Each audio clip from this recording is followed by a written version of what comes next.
Today we are starting Communicate in English Class 5 Enrichment Activities 1 The Tree. Next to the track beside our house, Dad planted a गुलमोहर. हमारे घर के पास पगडंडी के किनारे पिताजी ने एक गुलमोहर का पौधा लगाया. We tended it, we watered it, it wanted more and more. हमने उसकी देखभाल की, उसे पानी दिया और वह और ज़्यादा चाहने लगा. When first its little shoots of green spread across the boughs, जब पहली बार उसकी छोटी छोटी हरी टहनियाँ शाखाओं पर फैल गई, and some of us said wow, तो हम में से कुछ ने कहा वाह. It's branches were so low we drove the goats away and cows. इसकी शाखाएं इतनी नीचे थी कि हमें बकरियों और गायों को दूर भगाना पड़ा. It really kept us on our toes. A baby tree needs care. यह हमें सच में चौकस रखता था. एक छोटे पेड़ को बहुत देखभाल की ज़रूरत होती है. Next year the green frills changed to leaf. अगले साल हरी झुर्री फुल्स पत्तियों में बदल गई. It turned into a red roofed tree, a thing of beauty rare. यह एक लाल छत वाले पेड़ में बदल गया, एक बहुत ही सुंदर चीज़ के रूप में. It never spoke to us of course, it just spoke to the winds. यह हमसे कभी बात नहीं करता था, यह बस हवाओं से बात करता था. And now and then waved to the skies. और कभी कभी आसमान को अपनी शाखाएं हिलाकर हाय करता. But it gave us everything, its falling flowers and its shade.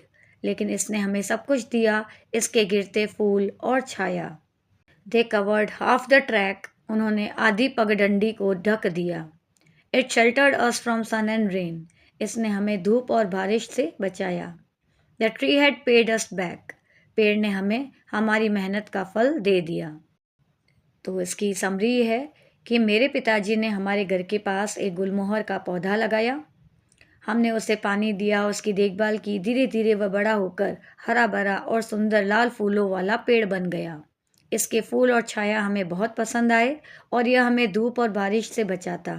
हम पेड़ के नीचे खेलते, पढ़ते और आराम करते थे. इसने हमें प्रकृति का महत्व और मेहनत का फल सिखाया. हमारी देखभाल के बिना यह इतना सुंदर नहीं बन पाता. हर साल इसके फूल और पत्तियां हमें खुशी देती हैं.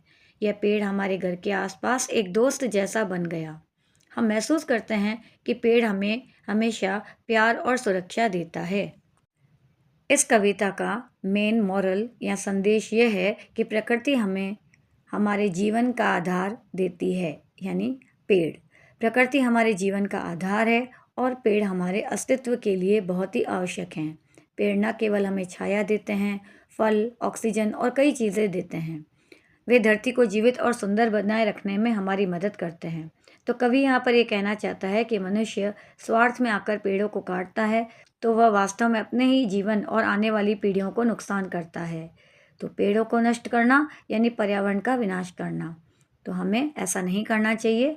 यह जो कविता है हमें यही सिखाती है कि पेड़ों की रक्षा करें और यही हमारा नैतिक कर्तव्य है. कम से कम अपने जीवन में हर किसी को एक पेड़ तो लगाना ही चाहिए. Thank you. Audio Jungle.